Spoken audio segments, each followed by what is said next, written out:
Hello, and welcome to the Brooks Breakthrough Podcast. I am your host, Ashley Brooks, and I am so excited to get to introduce you all to Seth Saldivar, from the mortgage industry here in Houston with Fairway Mortgage. And we're going to talk all things real estate today. We're going to get into what the market looks like, hopefully bring down some people's fears. I know there's so much fear on the news right now about real estate. So hopefully we can bring that down a few notches, share what we're seeing, share what he and his team are doing as they prepare for this next season that we're going to go into in real estate, and how you as a buyer can be best prepared for the season we're about to go into. So without further ado, Seth, thank you so much for joining me today. It's such a pleasure to have you here. Absolutely. Thanks for having me. Oh, certainly, certainly. So fun story about us. And I didn't put this in your notes. So I was thinking the other day, I had forgotten that when I was in high school, you were actually my math teacher, and I can't remember if it was junior year or senior year. I think it was like for a semester, maybe. That's right. So have you always been a numbers guy? It's interesting. Numbers have always come really easy to me. Okay. So my buddies would always complain about how math's so hard and they hate math and they just click for me. So yeah, always been a numbers guy. Got it. Love that. Well, before we get into real estate, share a little bit maybe about your background, where you're from, and how you even got into this industry. Sure. So I grew up in the Tech City Lamarck area, which is southern Galveston County, and lived here really all my life. I met my wife in high school, and we went away to college together. So we never come back, and we came straight back, and we've lived here ever since. So we live in the League City, Friendswood area, which is still in Galveston County, and this has been our home. And so, uh, we've been here our entire lives. And then how did I actually get into the business? Like you said, I was a math teacher. I worked for some nonprofits, for some churches, and felt like it was time for a career change. I actually graduated from the University of Houston with a finance degree and a business administration degree. And so felt like it was kind of time for a career change. And like we discussed, numbers have always just kind of clicked for me. Yeah. And so I had a friend suggest, well, you ought to look into mortgage. And I didn't know anything about mortgage at all, but kind of checked it out and took a leap of faith. And turns out I like it. I'm good at it. Really, I'm able to understand it in a way where I can communicate it to my clients or to referral partners or to whoever. Mm. And I think that's a big piece that's missing a lot of times is in our industry, a lot of times it can turn into just sales where people are just trying to sell something. And I'm able to understand what's going on, understand the numbers, and then break it down and communicate it to the people I'm helping. And so I really, when people talk about their why, I like helping people and I like people understanding what they're walking through. And so I found that I have a knack for it. I'm really good at it. And that's kind of how I got into mortgage. And I will say from just experience in working with you, because I know we've partnered with a few clients in the past, I will say that I have experienced that from you, and just the feedback that I've gotten from those clients. We had one earlier this year that had a terrible time with her previous lender, and you came in and you were so calm and clear about everything. And I know that she really appreciated that because she came from people who weren't responsive or people who didn't explain things thoroughly to her. And it really affected the process. And you came in and kind of saved the day with that. Oh, thanks. We definitely appreciate that. So I know that coming from the realtor side, when you first get into the industry, it can be really hard because you go from almost having a normal job to then being an entrepreneur and having to build your own business. What was that like for you? Because as a realtor, typically I've been told that it takes 2 years to really ramp up. What was that experience like for you in building your business? Very similar. So when I started, and it's, commission only, so there's no base, there's no hourly. You're closing or you're not. And so I remember the first 3 months, and I was like working, like we were working with some leads, some like internet leads and things like that. And so we would start our day at 8:30 and we would end our day at 6:30. Mm. And so we're working 10 hours and we're working. and I'm going to networking events and doing all the things. And the first 3 months, I didn't have a single closing. So for a quarter, I didn't have a paycheck. And I remember talking to my wife, and she said, "Are you sure this is what you're supposed to be doing?" And I told her, I said, "I know I can do this." And so yeah, the first year was super slow. And then it gets a little bit better and it gets a little bit better, but it's all about daily disciplines. It's all about doing the right things every day. It's and you know what else I found? I found it's about asking. Um, I heard somebody say one time, people in life don't get what they deserve, they get what they ask for. Mm. And so it's learning to ask people for an opportunity to help, or ask people, for a referral. Even your friends. Somebody taught me one time, get your cell phone out, and the people that you know by name, give them a call and just talk to them and let them know, hey, I'm Seth. I'm bringing you in the industry, and it really works. But the first year for sure is a lot of hard work. Oh yeah, no, I can attest to that for sure. And I love that you mentioned your wife asked you, "Hey, is this really what you want to do?" Because it's a lot on spouses too. And I know my husband was really graceful because there would be times. There was one time I had a few deals, and it's like they all just started having issues. And so it's Mhm. like one fell, and then you're like on the like one of them is about to like it's on the verge. And he was like, I've seen how hard that you worked. And so like he was my encourager at time, which really helps because it does get hard when you start to see stuff fall through.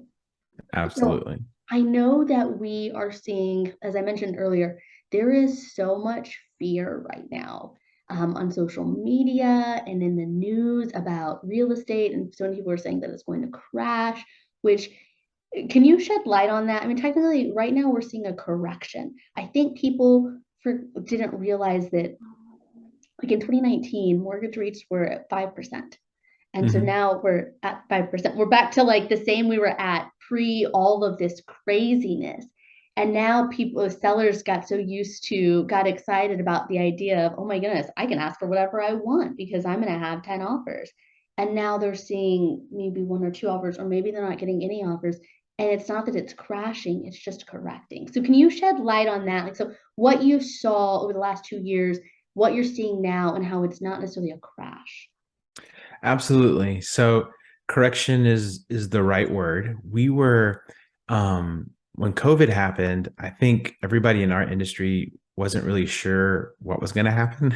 We didn't know when the mandates came out, and we thought, oh my gosh, can agents even go show homes? How's the housing industry going to react? And then what we saw is it just took off like a rocket. With the interest rates dropping, it spurred a lot of activity.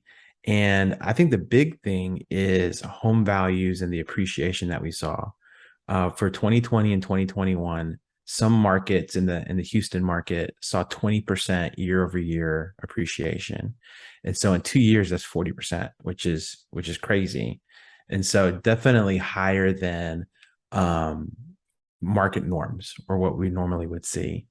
And so uh, correction is the right word, because typically when you look at historical numbers, home appreciation is about 4% year over year, and Mm. so which is healthy and sustainable. And so market crash, we don't see a crash coming.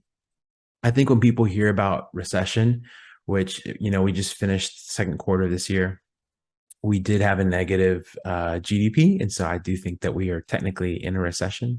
And people hear the word recession and they think, oh no, the housing market's going to crash. Yeah.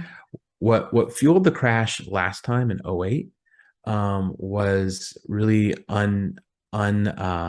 what do they call it? Unethical lending standards, where we were lending money for people that really shouldn't have been able to borrow money. And so it's good, it's healthy for us to have lending standards where people that either can't afford to pay it back or have demonstrated an inability to pay it back, they shouldn't be receiving hundreds of thousands of dollars.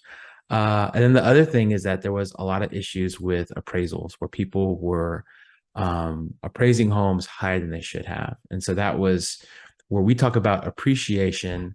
They were artificially inflating. So they had inflation just because the appraisal standards weren't there. And so that's what led to the crash, is that the appraisal standards weren't there, the lending standards weren't there, and it created an unhealthy economic environment. But those have been corrected. We are very highly regulated now, and so I think you'll see it cool off, and I think we have seen it cool off. I think we've seen activity cool off, but it's gonna be corrected. And like you said with the interest rates, we bought our first home in the 90s, and our interest rate was 6.8%. And our friends were so happy for us that we got under 7. And so, we have a very short memory, because like you said, just 3 years ago is at 5. And people think, oh no, 5%. But it's really not that bad. It's really kind of right in the norms. And so no, I don't see a crash coming at all. I think it kind of slows down a little bit, but I think it still stays at healthy levels. Right. I mean, because especially here in Texas, because you have so many people moving here still. And I know that for a healthy market, we have 6 months of inventory, or you should have 6 months of inventory. We're still at 2.5, between 2 to 2.5. So we're still not even at that healthy level. But what do you say to people who believe that, and I agree to this to an extent, those home prices are going to come down. The value of homes are going to come down. So that home that appreciated at 40% may drop a little bit. Do you see how far do you see that going? Are you guys having conversations about that, or what are you guys expecting? So we do see that the mechanism of people putting their home on the market and setting a list price, we do see that changing, where folks were setting it at, X number, expecting offers to come in above value, and there being these pricing wars. And just recently, within the last 30 to 60 days, we've seen that change, and we've seen price reductions. Gosh, I haven't seen a price reduction in 2 years. Yeah. But we're starting to see that. And so I think you will see, um, I think you will see prices, when we say prices drop, I do think you'll see that as far as what's actively on the market. I don't think you're going to see that with, barring some kind of major disaster. I don't think you're going to see that in home equity. So, and if you look historically, so I always tell people, ask your parents what they bought their house for. Ask your grandparents what they bought their house for. When you look at the big scope historically, homes just appreciate. That's what makes buying a home probably the best investment you can make, is because year over year the trend is up, you know. So I do think you're going to see some price reductions, some more reasonable list prices. But as far as for the homeowner owning that home as an asset, I don't think you're going to see. I don't think you're going to see the value go down. I think you might see it kind of stagnate for a little bit. But I don't see people losing equity, at least not in the Houston market. Okay, no, I would agree with that. What are you and your team doing to prepare for this next season that we're going into? We know that it's going to be a bit slower than the last 2 years, which the last 2 years was just I hate using the word chaos, but it almost felt like chaos. Mhm. Um, and so, I mean, how are you guys pivoting and preparing for somewhat of a slowdown? It's a great question.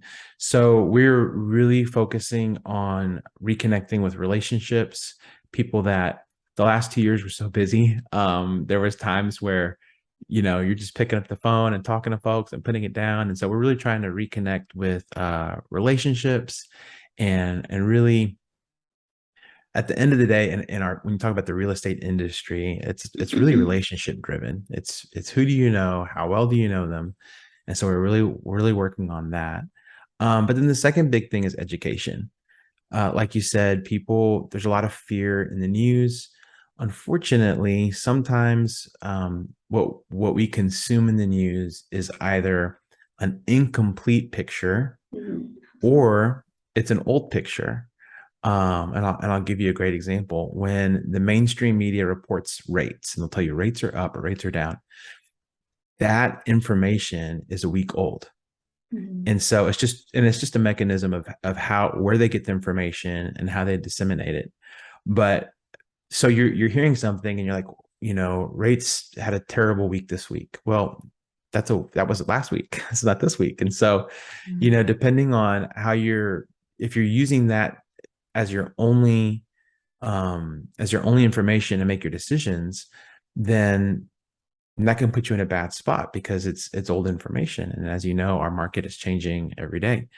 And Absolutely. so we're spending a lot of energy really trying to educate on a daily, weekly, monthly basis, our referral partners and our clients, and other people in our industry space, because it's important. It's important that people know what's really going on.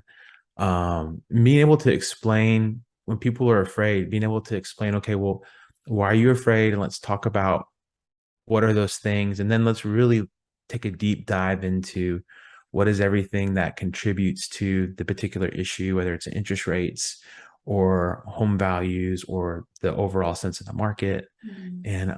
And so we're spending a ton of time on education, but I think it's important, and I think people really appreciate it. Oh, absolutely. And that's a really, really amazing point that you're talking through right now because and whoever's watching out there, I think that take that advice rather than putting putting your energy into that 2 3 minute segment on the news that doesn't give the full picture because you only get 2 3 minutes and you have to hit the hot topics, right? Rather than an explanation. Instead of doing that, actually talk to a local expert who can not just talk you through it, but answer your questions. Because even in those 2 3 minute segments, there's still so many questions you may have that don't get answered. So it Absolutely. makes for a really, really good point.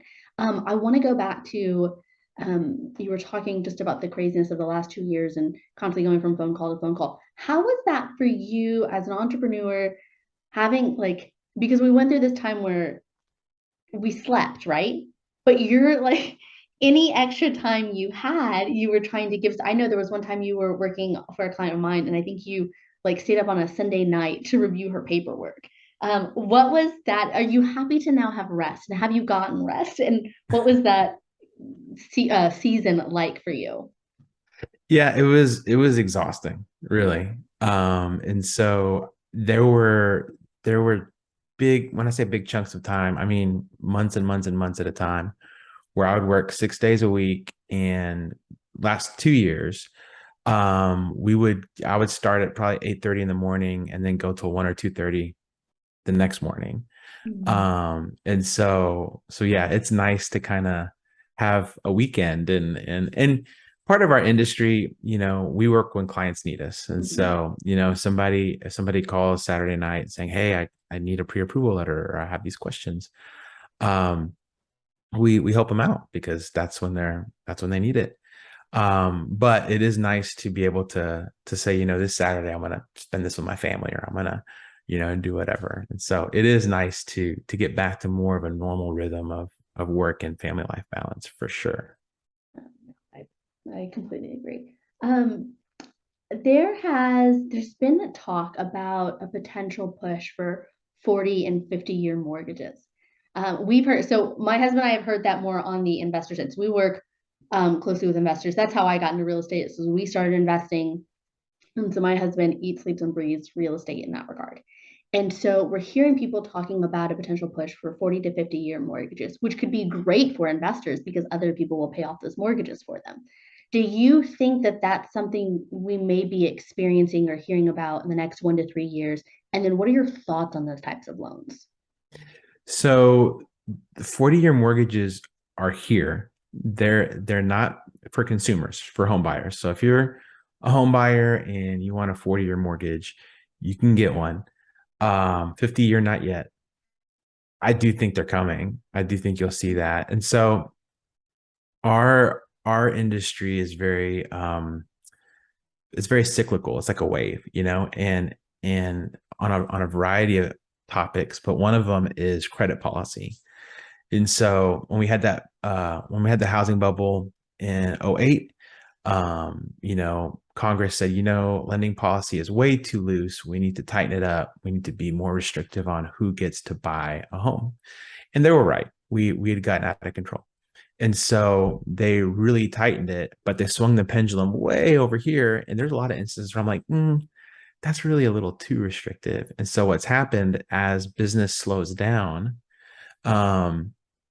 part of that's controlled by regulation, part of it's controlled by the banks.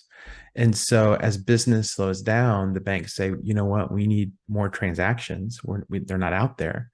So let's loosen up this policy. Let's loosen up this policy. And so I think as the market cools off, you will see we actually have stated income now. You still have to show your assets, but stated income is back. And so I think you're going to start to see the pendulum swing back in the other direction, where they're going to start offering some products that we haven't offered in quite some time. And so you can get you can get a 40-year mortgage. It's not in the mainstream channels yet. They call it non-QM or non-qualifying mortgage. And so it's kind of like a specialty program that you have to get from a broker, or get through a broker, but they are out there. What do I think about them? Well, part of the beauty of homeownership is really you're building equity. It's kind of like having an investment account, like a 401k or something like that, but you're putting money in it, but then naturally as it appreciates, you're gaining equity as well. With a 30-year mortgage, you don't build it super fast, but you do build it over time. With a 40-year mortgage, it's even slower. And so it takes a lot longer for you to build that. I think, like what you mentioned with investors, I think it's fantastic. For the homeowner, most homeowners stay in their home about 5 to 7 years, a statistical average. And so with mortgages, it's important to understand that it's not a simple interest loan. It's an amortized loan. And so the interest is paid up front. You're paying all your interest the first 5 to 10 years, and then it starts to eat away at the principal. And so with the 40-year mortgage, it takes even longer to start eating into the principal. So I think there's some folks that a 40-year is the only way they can get into a home because the payment is lower. And so I think it is a good tool, but I do think it's really important to sit down with people that you know and trust, that are experts in the field, that can really talk you through what it is. If it's something that it's, this is the only way we can get into this house, we understand what the loan is and what it means, then I think that's fine. But I think it's really important to sit down and talk with people that know the product, know the ins and outs, that can help educate on what it is. No, absolutely. I completely agree with you there. What advice can you give to potential buyers who are looking to start that approval process, to start looking for homes? I know that obviously going to someone you know and you trust and getting educated, but what else can they do to prepare? Sure. So they're going to need their financial documents. So putting together like their W-2s and their tax returns and pay stubs, really keeping their credit clean. So not applying. I know a lot of times during holidays, they'll be like, oh, 4th of July sale, sign up for this credit card, or, there's all these discounts. Avoid doing any of that. I would say 3 to 6 months before buying a home. And then the last 2 or 3 months before buying a home, really try to keep your bank accounts clean. So no big cash deposits, no crazy money transfers, because they're going to look at the last 2 months of your bank statements, and any unusual activity they're going to question. It's going to generate a lot of documentation and paperwork. So if you can avoid doing big transfers the last 2 months before you buy, that would be great. And then I would get pre-approved. A lot of folks think, oh, well, I'll get pre-approved when I find a house. Then it's too late, especially in our market where it has cooled down, but there's still homes that are going pretty quick. And so really important, 2 to 3 months out, talk to a lender, get pre-approved, and that way you're ready to go. Got it. And so would you say that now is still a good time to buy and now is still a good time to sell? Absolutely. So I would talk about, and my friends will tell me, well, you're motivated to say that. Well, in a way. But as far as sellers go, talking about sellers first, we're still technically in a seller's market. It's not as crazy as it was the last 2 years. But folks are still typically getting asking price when they're priced appropriately. and there's still bidding wars. I have clients, getting tangled up in bidding wars. And so it's still an excellent time to sell. You don't have homes sitting on the market for 3 and 4 months. They're still selling. And so if you're looking to sell, still a fantastic time to sell. If you're looking to buy, it's still a great time to buy. I know that the rates are higher than they were the last 2 years, but we do believe that rates are going to continue to rise, at least for the remainder of this year and first quarter of next year. And then the other thing is we anticipate homes will continue to appreciate. And so even if folks are thinking, well, the rates will go down eventually, they will, but I don't think the values will. And so, buy now. And then if you need to refinance when the rates go down, you can do that. But at least you have your home. We've run the numbers and scenarios for folks who think, well, I think the rate's going to go down to 4% in 2 years. Okay. Well, when you look at home appreciation, if you wait, we think homes are going to appreciate between now and 2 years, 10%. And so they'll actually be losing money by waiting. Not to mention, we don't know what kind of market it's going to be in 2 years from now. So definitely still a great time to buy. We're starting to see some price reductions, trying to see a little bit easier on buyers. And so definitely still a great time to buy. And then you can always refinance if you need to. I think the phrase that's going around right now is marry the house, date the rate. And Yeah, so, your I rate is like that not one. forever, but your home could be. Yeah. There's someone that I follow. I don't know if you've heard of him, Patrick Bet David on Valuetainment. I listen to a lot of his stuff. I love his perspective on a number of things. He keeps saying that he thinks that the interest rate's going to go to 10%. I don't know my thoughts on that yet. I'm still like, I know that it's going to go up. Goldman Sachs came out like 2 months ago, and they said that they were expecting at least 10 more raises in interest rates. What are your thoughts on that? Do you think we'll even hit 10%? 10% is a big number for mortgage rates. However, what's happening when you kind of peel back the curtain, so in our industry, we tend to be very narrow focused, where we just look at what's affecting us, what's affecting our business, what's affecting our clients. But when you kind of zoom out, what's happening is we're experiencing hyperinflation. And so the number that you see on the news is 9.1%, and that's the core reading. That takes out a lot of key contributing factors, but it's just a standard they use. What most households are feeling is 14%. And Mm. so, when you look at fuel's up 40%, and it's starting to get a little bit better, but fuel's up 40%. I think groceries are up 30%. Some things like red meat and eggs are up, 35, 40%. A lot of specialty products. And so what the Fed does, the Federal Reserve, is they try to keep our economy in line. And so when we start seeing this inflation, what they do is they raise the interest rates to try to stop inflation, because it will. As interest rates, if interest rates outpace inflation, it will bring the inflation down. And so that's what they're trying to do. Unfortunately, what's happening simultaneously is that we keep printing money. Mhm. And so without getting political, we are, if you watch the news, we just approved $1 billion package to go to Ukraine. We just approved, another billion to go here, another billion. Well, um, the money's not there. We're creating money. And so it is devaluing the dollar, and we're actively the Federal Reserve is trying to curb inflation, but Congress is putting gasoline on inflation. And so they're working against each other. And so as inflation continues to rise, the Fed will continue to raise their rates. And so I do think that, so long story short, I do think that at least for the next year to year and a half, we'll see the rates continue to rise. 10%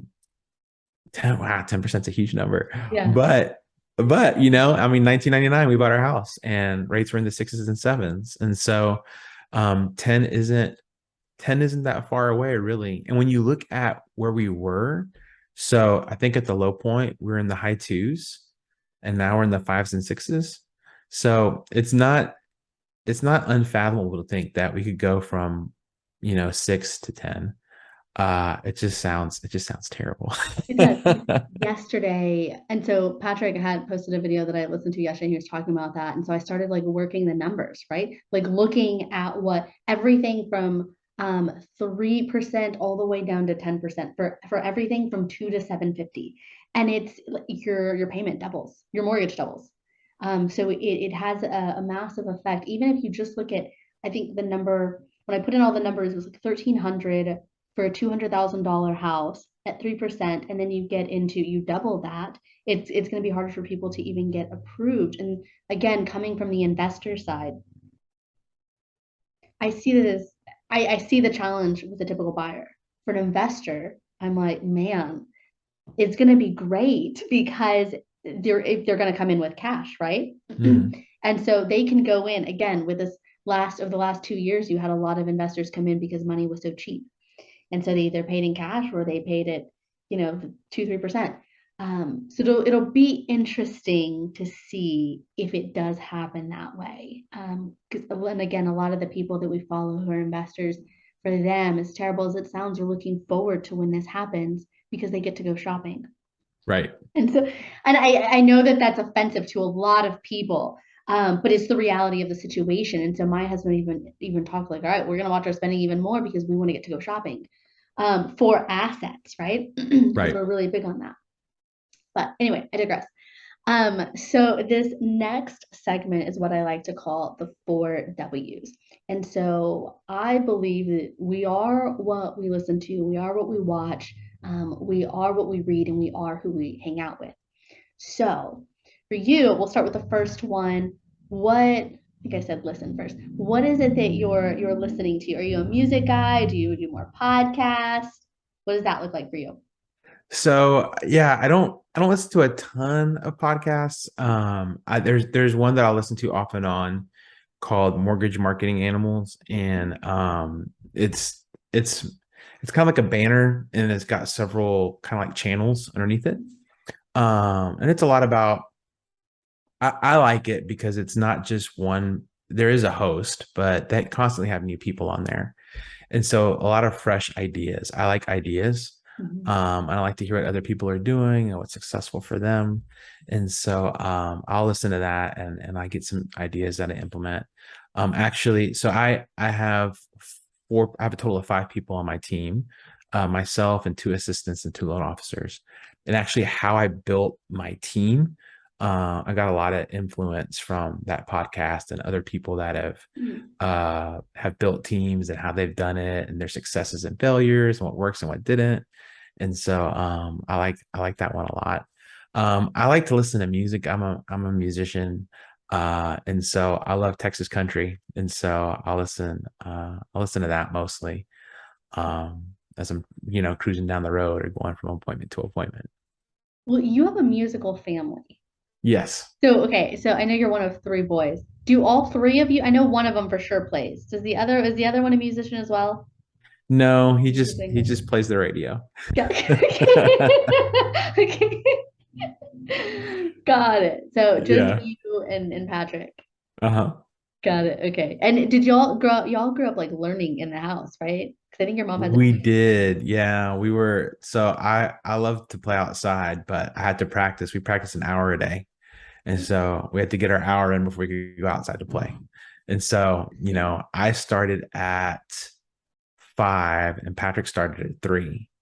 And even as a 3-year-old, he was sitting there an hour a day practicing. And we hated it as kids, but as adults, we appreciated what we learned. So Did you guys have a teacher or was it your parents?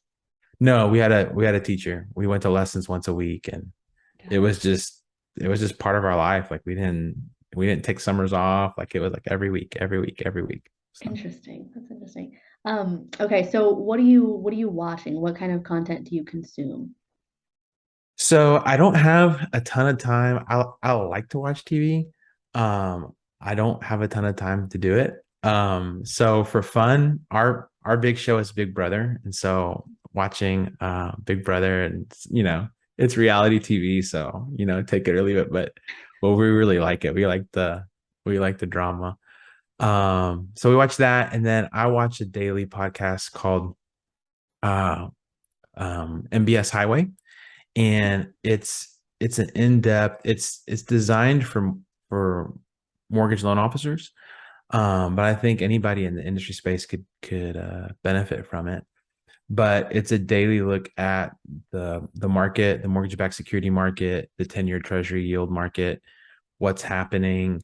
And they do a really good job explaining what's happening, why is it happening, and really they do a really spot on job of kind of predicting in the short term, like this is what we think is going to happen this week. This is what we think is going to Mhm. happen today. And so for me, it really helps me with my buyers, especially in this market. It's been so up and down. And so that's a podcast that it's a video podcast that I watch every day. Got it. And what are you reading? Is there anything that you've read lately or are currently reading that you can share? Yeah. So I read the Bible every day. I just finished a book called Outlaw Platoon. Our Fairway, our mortgage company, does a lot with local veterans, and we have a nonprofit called American Warrior Initiative. And Sean Parnell is one of the main people involved in that uh, and that charity.